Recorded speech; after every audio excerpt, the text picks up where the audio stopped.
Hi there, I'm Richard Campanaro, LAS class of 1995, a teacher from 2002 to 2007, and then again from 2018 to now, 2026. Ever since I've been a teacher here, I've been leading the Venice cultural trip. And I'm really excited today to take you for a small taste test of what it is that we do on an LAS cultural, trying to find interesting things to see, interesting things to learn, and interesting places to go. So, let's go.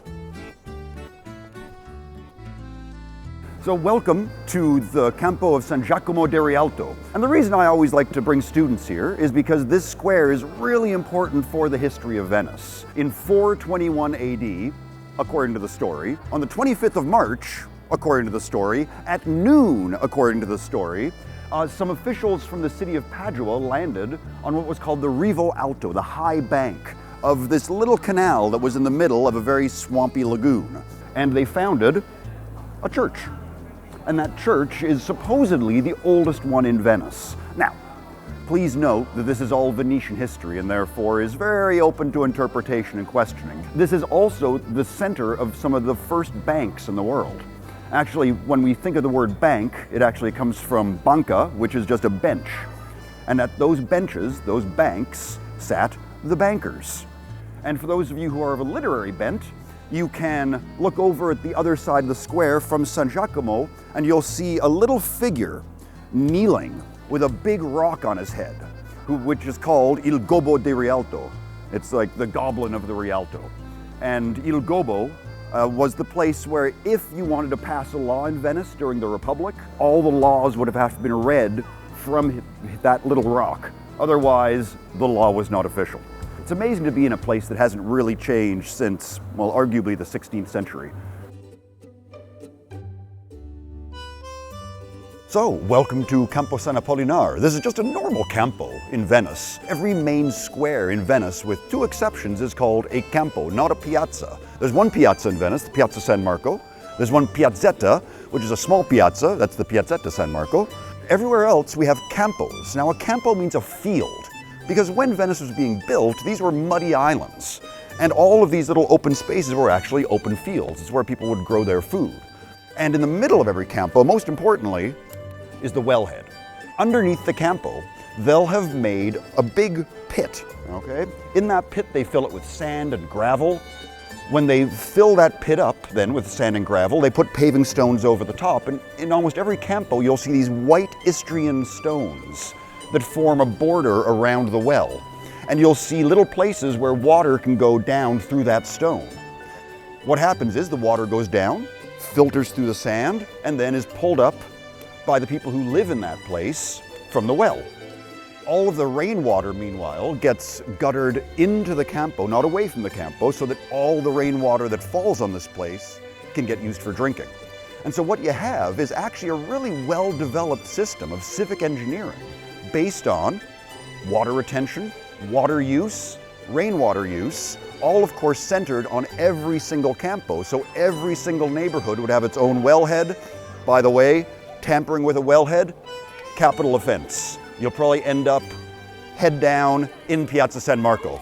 Friends, when you're in Venice, don't eat pizza, okay? We're not in Naples, we're not in Rome, we're in Venice. So when you're in Venice, eat cicchetti. Cicchetti are local street food, little piece of bread, delicious things on top. One of the best cicchetti places, right back there, All'Arco, okay?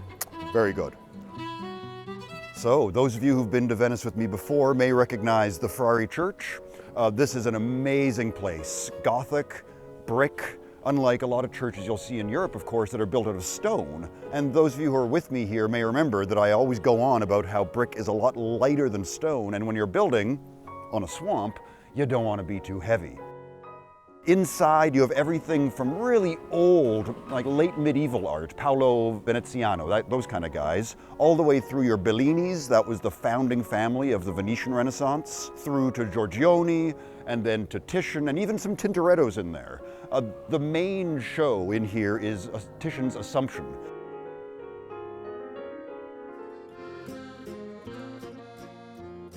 So welcome to Campo San Rocco. This is right behind the Frari Church. And I always like to bring my students here when we go on a cultural, because you can go to the Scuole Grande di San Rocco. What's a Scuole Grande, you might say? Is it just like a big school? No, it's not a big school.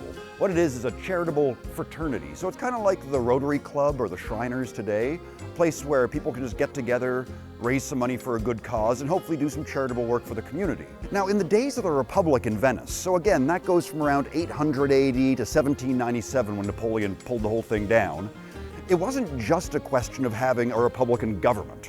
They also needed different ways to bind society together. So what they did is they had these co-fraternities, where people from different walks of life, from different jobs, even different social classes could meet and work together to build bonds that would hold the city together in times of crisis. These Scuole Grande are also amazing to visit because they became incredibly wealthy.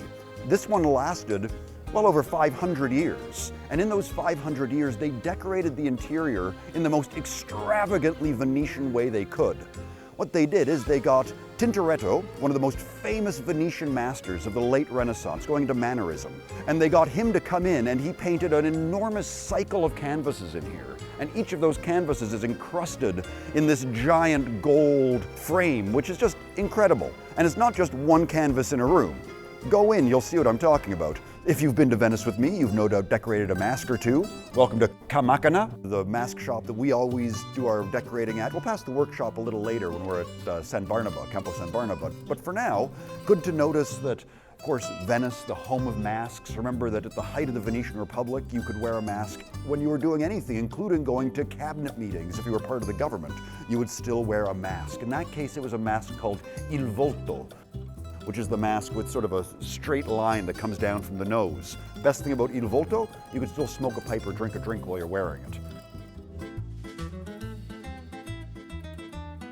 Welcome to Campo San Barnaba. It's funny, this is a square you would just walk through normally, not even take a second look at. But it's a great example of how, with a little bit of research, dare I say, a little bit of learning about a place before you go, you can really learn a lot. Believe it or not, Venice had state-sanctioned gangs. Two of these were called the Nicolotti and the Castigliani. And these two groups were geographically divided. The Castigliani were based on the east side of Venice, near San Pietro in Castello, one of the big churches. The Nicolotti were based on the other, the west end, at San Nicolo, the church of San Nicolo. And these two groups, their territory was divided by this canal. And that bridge you can see just behind me is called the Ponte di Pugni, the Bridge of Fists, because that's where the government allowed these two gangs to meet. They weren't allowed to bring weapons, but they could meet and they could fight. Why would the government want gangs fighting? That seems like a terrible idea. No, it's a great idea. You teach people how to fight, and they're angry at each other. They're not angry at the stuffed shirts in the Doge's palace who are actually running the place. Very clever people, those Venetians.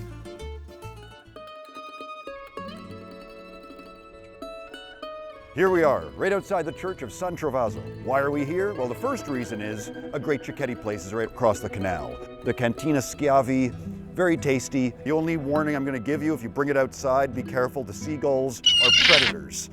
Just this year, they stole my salami, and I'm still upset about it. But on the building behind me, you'll also see some interesting things. These are called patere. They're decorations that Venetians would put on the outsides of their buildings to show what they did for a living, what co-fraternities they were part of, what they believed in. And so on the outside of this building, you'll see a blacksmith obviously lived here. You'll see a number of decorations from different eras of Venice, and a lot of these can go all the way back to the year 1000. So it's amazing what you can see just by looking up a little bit. What about the church itself? Well, look, the church is not that interesting except for one thing. It's got two doors. That does not sound very interesting. Most churches have two doors, but these doors are set on two corners. And the reason for that goes back to something we were talking about earlier, those Nicolotti and Castigliani. Their territory met right here. And actually, the Church of San Trovaso sits across their territory on the borderline. From this side of the church, the Castigliani could enter. From the other side of the church, the Nicolotti could enter. Once they were inside the church, truce. But outside the church, fights. Which is why this square was often the center of many of the big battles between these two groups. Friends, one of my favorite bookstores in town, a great place to stop if you're looking for English language or Italian history of Venice. They've got all sorts of great materials. I've spent way too much of my own money and possibly a little bit of the school's money in those walls. Also, great name.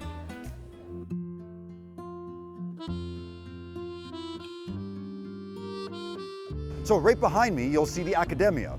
Many of you will remember going there with me. It's the home of Venetian Renaissance art, of Bellini and Giorgione and Titian and Tintoretto and Veronese and all my favorites.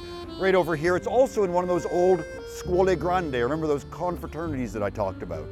This is the Scuole Grande di San Carita, another one of these big, powerful, wealthy institutions that try to do good works all over town.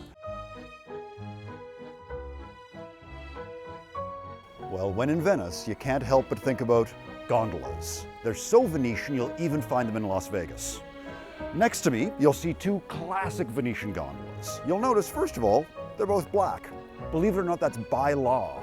Venice, during the Republic, passed sumptuary laws. These are laws regulating what people are allowed to wear, what they're allowed to eat, what they're allowed to do, how much money you're allowed to spend. But what could you do with it? Well, at the front of every gondola, you'll see Il Ferro. This is called the dolphin. And it itself is a piece of art. This piece of metal with 6 things sticking out of the front, one for each of the sestieres, the main districts of Venice, one pointing backwards, apparently to represent Giudecca, which is the island, if the mist weren't there, you'd be able to see just out the end of the canal where the gondoliers used to all live. That curve of the bow was meant to represent the Grand Canal and the S-curve that it makes as it passes through the city. Even when you look at gondolas from the front, you'll see they're not actually symmetrical. They're slightly off symmetry. And the reason for that is basic hydrodynamics. When you're only rowing from one side of a gondola, if you've ever tried that in a canoe, you'll just go around in circles. But if you make the canoe asymmetrical, so that you get a bit of lift on the opposite side of the canoe from the one you're paddling on, it'll keep going straight. Just like an airplane wing when it's going through the air, except in this case, the airplane wing is on its side in the shape of a gondola. If you've been to Venice with me, you've definitely been to the Peggy Guggenheim collection. It's a great collection because it includes all of the masters of early 20th century modern art. Everyone from Picasso and Braque to Dali to Henry Moore, everyone in between, all the way up to Anish Kapoor, who's still alive and is still making art today. One reason I love the Guggenheim is it only takes an hour and a half to go through. It's a very small, tight collection because it is just Peggy's old palazzo and her old art collection. It is well worth the visit. The cafe's really good, there's always an interesting visiting exhibition, and I just highly, highly recommend it to anybody who's coming to Venice.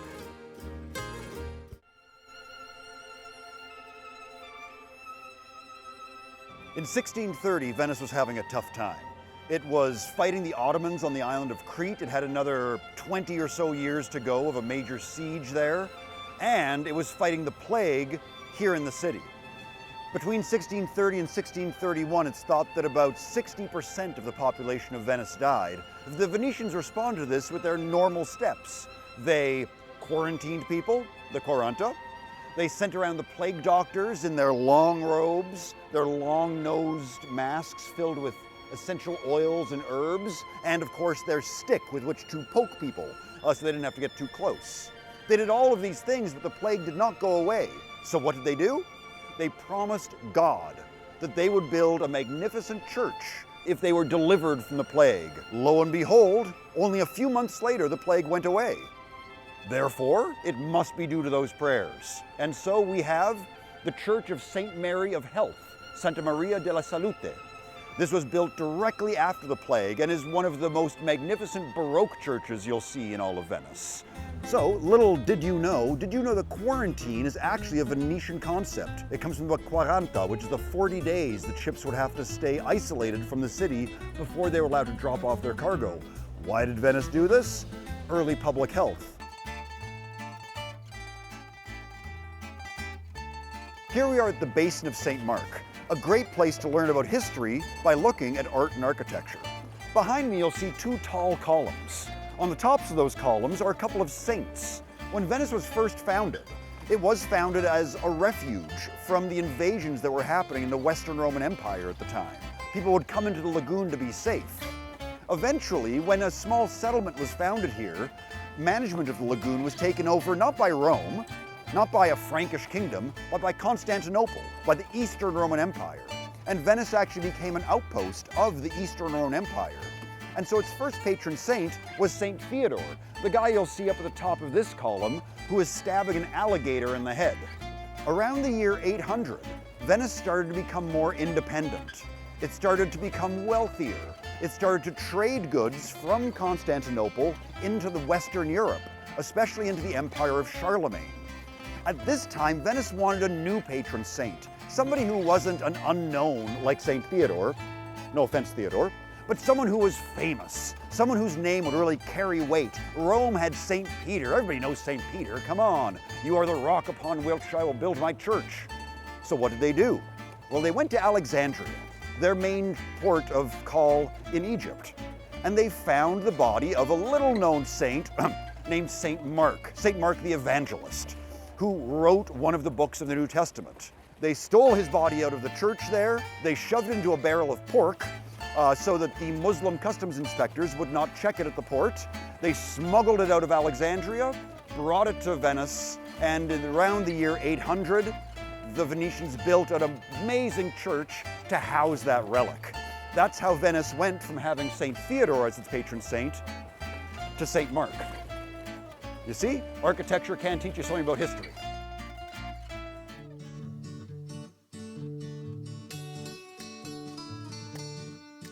Welcome to the Piazzetta, the small piazza, which is just off the Piazza San Marco. Of course, if you've been to Venice with me, I have dragged you kicking and screaming through the Doge's palace. This is the old government building of the Republic of Venice, where everything happened. We had the legislature in there, the Great Council. We had the Senate. We had the Doge himself living here as the executive. We had the courts, so you had every branch of government represented. This was the very center of the Venetian Republic. And unlike almost any other building you would find, which was built in medieval Europe, it has no defenses. If you look at the outside of it, it's completely open to the public. That's because the defenses of Venice were the lagoon. On the other side of me is the library of St. Mark. It's another very interesting building, one of the earliest Renaissance buildings you'll see. So a great difference in architecture just between the two buildings you can see on either side of me. The Library of St. Mark was one of the most important public libraries in Europe and still holds a remarkable collection of works. I particularly recommend going to see the Mappa Mundi, which is a world map done about 50 years before Columbus sailed the ocean blue. And it's a remarkable map because it really shows Europe, Africa, and Asia in immense detail. It was the most accurate map of the world at the time. When you're in Venice, come to San Marco. San Marco is, or was, the personal chapel of the Doge. The Doge was the Duke of Venice, and it was the military leader who used to be assigned by Constantinople to help govern this part of their empire. Well, the personal chapel of the Doge became much more important when the Venetians brought back the body of St. Mark. And at that point, they started to build a proper Byzantine church. And if you go into St. Mark's today, you'll see that it's not like a lot of other churches in Western Europe. It has amazing mosaics. It has a remarkable floor. When you go in, make sure your head is looking down and up, because you'll see incredible things.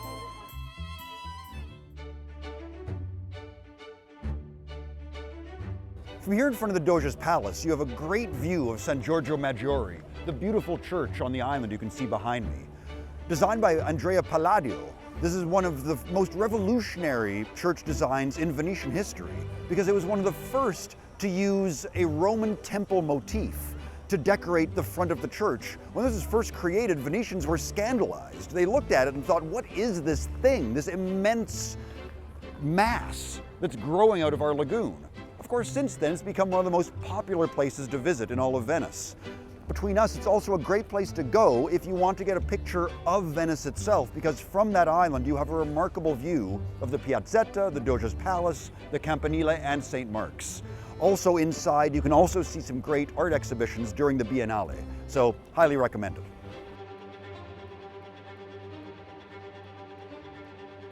One of the most famous sons of Venice was born in a house that used to stand directly behind me on this side, but was baptized in this very church, San Giovanni in Bragora. and that was the Red Priest of Venice, the famous composer Antonio Vivaldi, who many of you will know through the Four Seasons and his wonderful concertos that he wrote. He was a revolutionary musician of his time, a rock star, who also happened to be a priest. He used to work just around the corner at a hospital for abandoned girls, where he was the court composer, and all of the girls were taught to play instruments. And these women of the Pietà, they were called, became one of the most famous bands, one of the most famous concerts in all of Venice that you could go to. And everyone from Rousseau to Benjamin Franklin visited that spot. So when you're in Venice, make sure that you don't just go to the main squares. Come to some of these smaller spots, and you will see interesting things that will tell you more about this amazing city.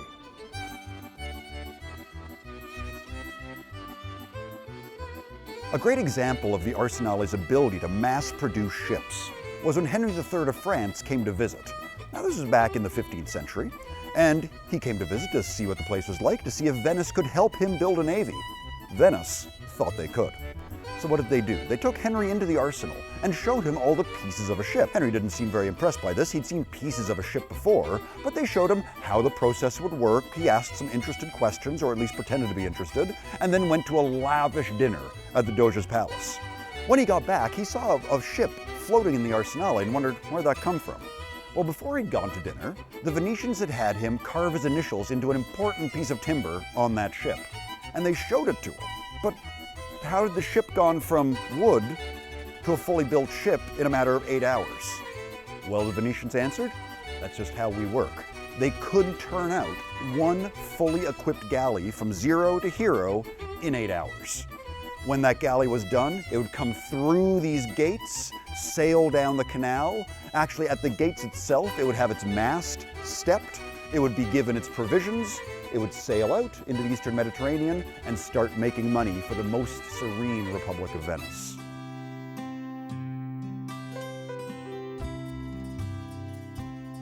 Thanks for joining me today.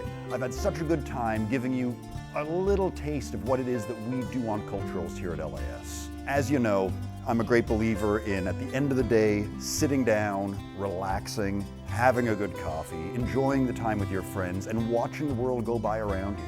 I've always thought there's no better way to get to know a city than to just sit in its cafes and watch its people walk by. Watch the tourists walk by, look at the buildings around you. The world's an amazing place when you do that, and you never know what kind of adventures are there to be found.